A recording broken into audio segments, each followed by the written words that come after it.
يتوفون منكم ويذرون أزواجا يتربصن بأنفسهن 4 أشهر وعشرا. دا اوسو یو بل حکم دی منګل اتلس حکمونه بیانېږي دا به کې 14 نمبر دی. دلته یو مسله دا مسله عدت د متوفى عنها زوجها د کومې ښځه چې خاون مړ شي نو دا به د خاون په کور کې عدت تیری او په دې سلور میاشتو لس ورځو کې به دا بل واده نه کوي نه به د چا سره واده کوي بلکې دا به خپل خاون پسې جاری خپه به پسې احداد بکوي. دا آیت موږ راوړو په منسوخ آیتونو کې چې دا آیت ناسخ دی او ورستو چې کوم آیت روان دی آیت نمبر 239 نمبر آیت اول حکم اغاو د یو کال منسوخ شو دا ول ناسخ وګرځیدو نو اول یو کال عدت په خزبانه اوس بسلور میاشت لس ورځې. بخاری شریف کې حدیث ده د ام سلمہ رضی الله عنها چې په جاهلیت کې یو ناشنا رسم ده ام سلمہ وی د نبی علیہ السلام خاله او خزر علی الله لور او سرا واستلور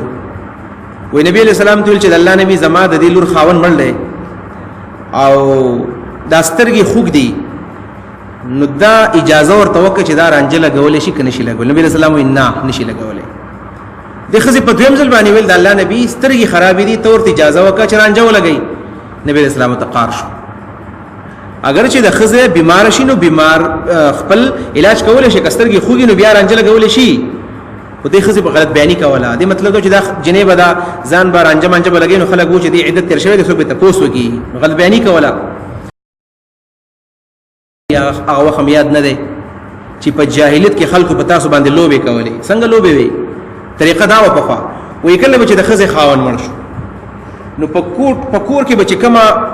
یو کوټه و داسې بند او تیاره کوټه به ونه دا خزه به هغه کوټه ته نه باسله ور به پسې را بند کو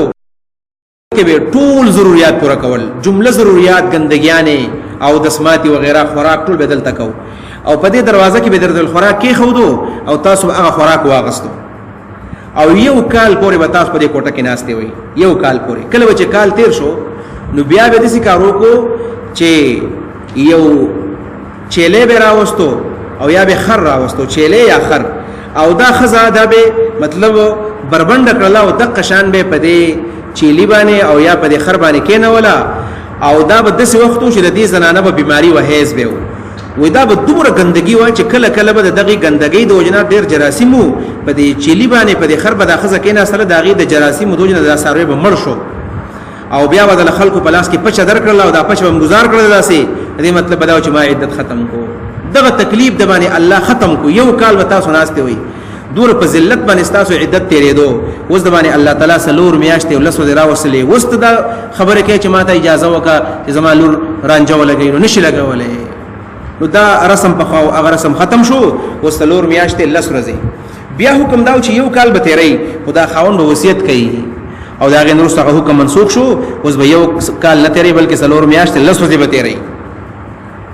والذین يتوفون منکم خواندان چوفات پردیش استاسونا ويذرون ازواجا خزي پریک دی تربصنا لا خزي بدا دا خزي برای ساری بیان پوسین خپل ځانونا د سنا د نکانا د تزایون او عرایشنا د زینتنا د خروج د کورنا دا معنا ده نکاح باندې کې د بل سره د کور نه منوزي زینت باندې جوړي ځان باندې خسته کوي دای معنا ده دې ته په شریعت کې احداد ویل کېږي احداد او احداد دام دے چې یو خو باندې کریز نه لګي رانجه باندې لګي د خپل کور نه بغیر د ضرورت نه نوزي نو تلشي. دویم نمبر دا چرته د بازار له سوق سودا نه راوړي نو دا بسې بازار ته تللی شي بل څوک یې نشته دې پټي دی دا غینا خوراک مراک راوړل دي هغه کول شي دین علاوه هیڅ قسم کار بنه کوي د چا غم د چا خادله بنزي مړول بنزي ودونه بنزي او شپه خو بخامه پکور کې کوي شپه بچرته نه کوي. يتربصن بأنفسهن 4 أشهر وعشرا رای ساری خپل ځانونه سلور میاشتې ولس ورځې فاذا بلغنا کله چې ورسېدل یا جلهن خپل نیټو ته فلا جناح علیکم بیا ګناه نشته پتا اسمنه ای اولیاء فيما باغس کې فعل فی انفسهن چې کې دا خزي خپل ځانونه باندې بالمعروف د معروف طریقې مطابق مطلب بل وعده کې بیا جایز دي والله الله تعالی بما تعملون خبير، استاسو د عمل خبر ده، استاسو د عمل خبر ده. دا عدت دومره ډېر ولې ده؟ عام طور باندې چې مړ وښنو 3 ورځې دا عدت ته خلک به 3 ورځې غم بکې، عام پکور کې مور پلار بچي وغیرہ. د خزې عدت سلور میاشتې 10 ورځې. یو خو دا چې رحم پته ولګي چې ماشوم پکې شته کنيشته سينه، چې ماشوم د یو خاوند دی بل چا سواده وکي او هغه پس حساب نشي. دویم نمبر دا چې د خزې خاوند تعلق چون ډېر قریبي دی، لہذا داغه حق ادا کول دي. خاوند د خزې سره ډېر احسانات کړی دي، خدای احسان دی چې وسلور میاشتې پسې جړا وکي. او بل وای دا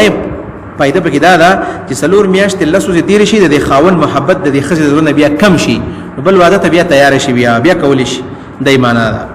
والله بما تعملون خبير، الله استاذ عمل خبر ده. ولا جناح عليكم فيما عرستم به من خطبة النساء، ولا جناح عليكم نشته ګناه پتا سبحانه. د دې آیت معنا دا چې د عدت په دوران کې به چا سره وعده نه کوي، هو دوبره دا چې د نکاح اشاره کولې شي. د نکاح اشاره د ته تعریض ویل کېږي. تعریض د نکاح اشاره لکه یو حدیث کې راغلی دی، یو زنانه د فاطمه بنت قیس رضی الله عنها، فاطمه بنت قیس د دې خاوند ابو عمر ابن حفص، ابو عمر ابن حفص طلاق ول ورکړل.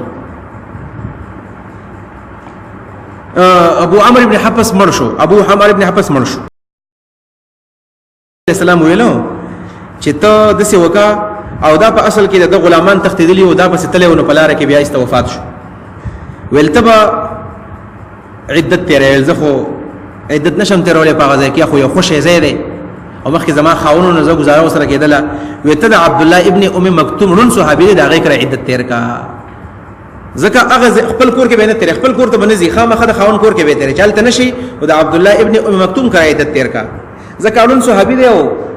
تا ته کتل را کتل نشي. یو خبره او توکل دی فاطمه بنت قیس د نبی له سلام اراده وا چې خپل زویلې په نکاح باندې خپل وسیله په نکاح نو سې څوک د اسامه ابن زید دا یو قسم نو سې ځکه زید خپل بچي وایو.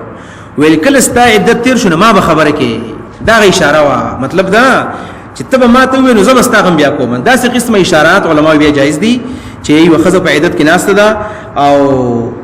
سوګو سره واده کوي نو واده به سره نه کوي، دومره دا نکاح اشاره وته کولې شي. لکه الفاظ تعریض عبد الله ابن عباس وی الفاظ تعریض دادي چې دا خاون دا سړی ورته خزي په خوا کې وي یا به جواب ولېږي چې رضا د یو واده شوقي ما او دا قسمه صفات می پکار دي په خزه کې لکه دی پلانې خزي چې دي.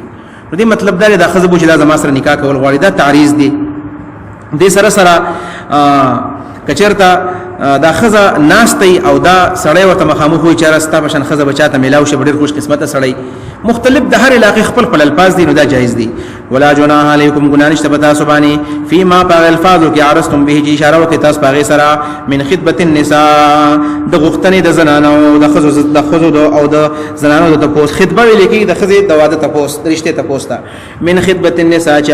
خطبه د خزو را چې هغه عدت کې ناس دي او وکنن تم یې پټ وساتئ پی انفسکم بخپل ژوندو کې پزله کې پټم سړی ساتل شي کړي خزې عدت تیر شو زبې خپل ځان لا اورار لا زویلا او خوريله نکاح باندې کوم جایز دي. علم الله الله تپتوا انکم جتاسو یقینا ستذکرونهن خامخ داخذ بیادوي ولكن نتاس بیادوي نو جایز دي در الله سره کې پټ ساتل شي. ولكن لا توعدوهن سر لیکن پټي پټي واده وسره مکوي. ولكن لا توعدوهن لیکن پټ واده وسره مکوي د خذ سره سرن پټي پټي الا ان تقولوا قولا معروفا مگر چې وای تاسو قول معروفا معروف او معلومه خبره جایز خبره چې هغه تعریض ده. ولا تعزموا عقدة النکاح او تاسو عزم کوي قسم کوي د نکاح د غټي په عدت کې د نکاح مکوي حتی يبلغ الكتاب اجله حتی چورسيږي اغا عدت اجل خپل نیټه تا کتاب نمبر عدت ورسيږي اجل خپل نیټه تا. واعلموا پوش ان الله چې بشک الله تعالی يعلم به ما پاس باندې في انفسكم جستا سپزرونو کې دي فاحذروه نزان ته وساتئ. واعلموا پوش ان الله چې بشک الله تعالی غفور بخون کې حليم صابر له. أعوذ بالله من الشيطان الرجيم. بسم الله الرحمن الرحيم.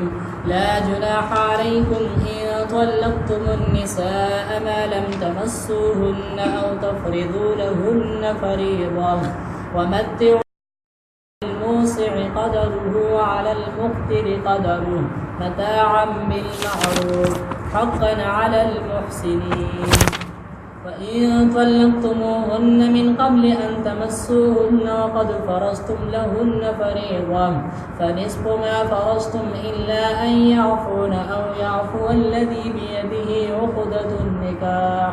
وأن تعفوا أقرب للتقوى ولا تنسوا الفضل بينكم إن الله بما تعملون بصير. خجي دا یو بل حکم دی لا جناح علیکم ان طلقتم النساء ما لم تمسوهن او تفرضوا لهن فریضه. دا مخکې د طلاق ذکر وشو چې خزه طلاق خو جایز دي. ودلته ذهن ته دا یو سوال لاغی چې کله خزه خاون طلاق غواړي خو نه د خزه له مہر مقرر شوی دی او نه د هغه سره د خاون لاس لګیدلی دی،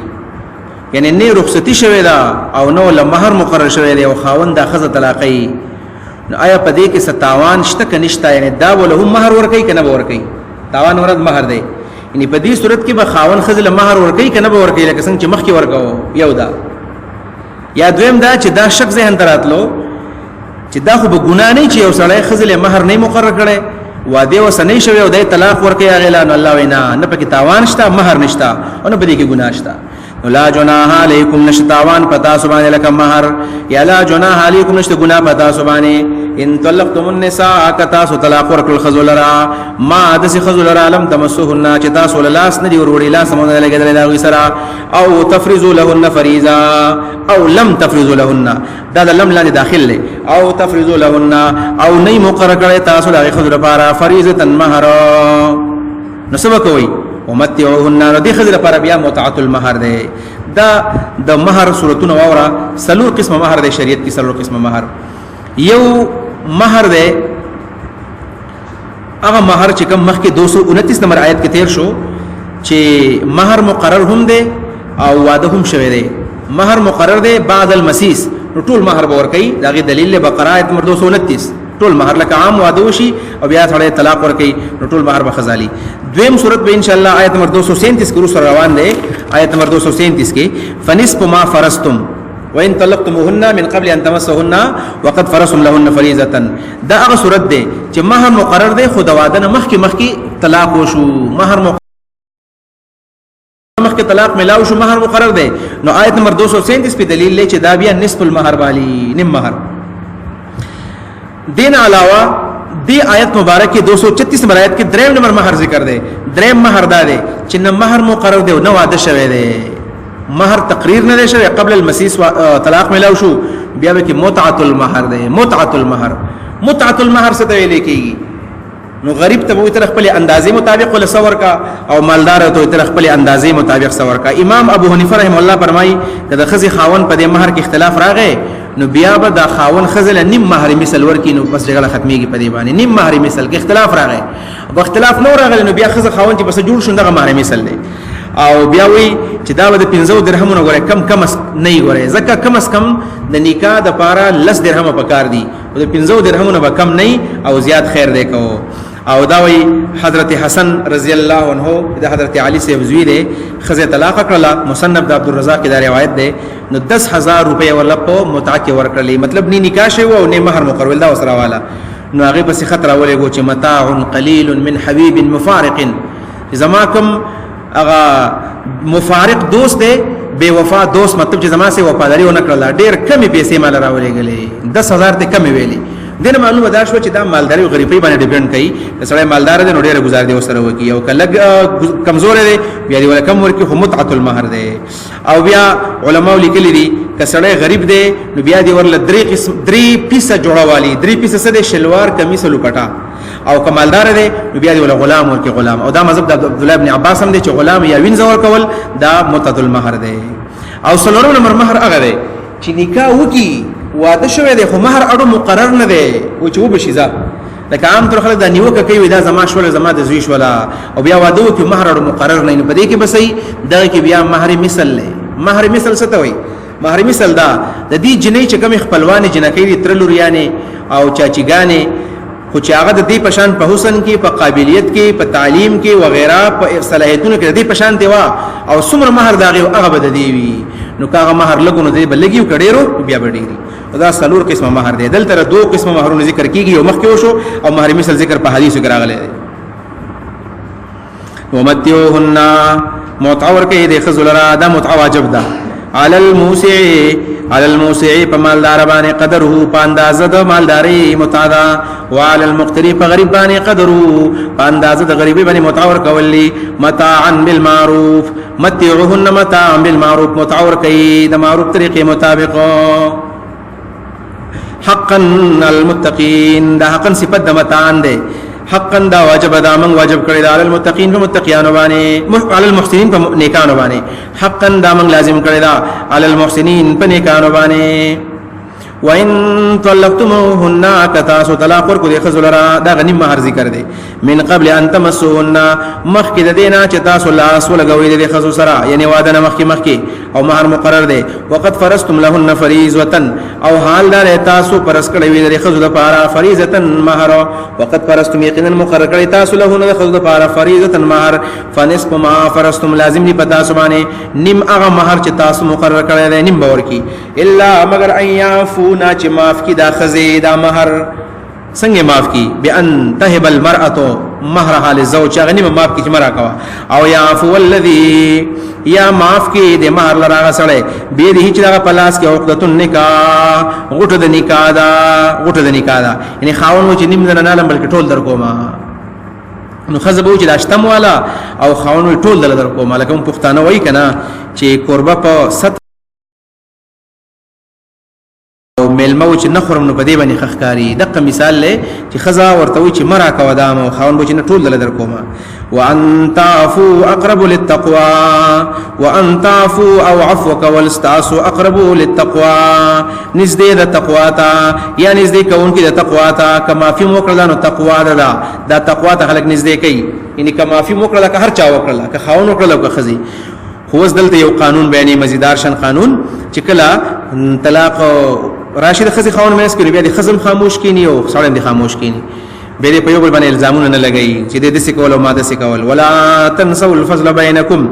او مې روي الفضل مهرباني اسلامي ورور ولي بينكم خپل مېس کې وسرونه تاسو اسلامي ورونه مخکې خزه خان وي وس مسلمانان تاسو ورونه دا مې روي یا د خاون مهرباني مې روا چې ټول مر بیا غیبتونه کې ان الله بشکل تعالی بما تعملون بصير استاسو په عمل باندې لیدونکو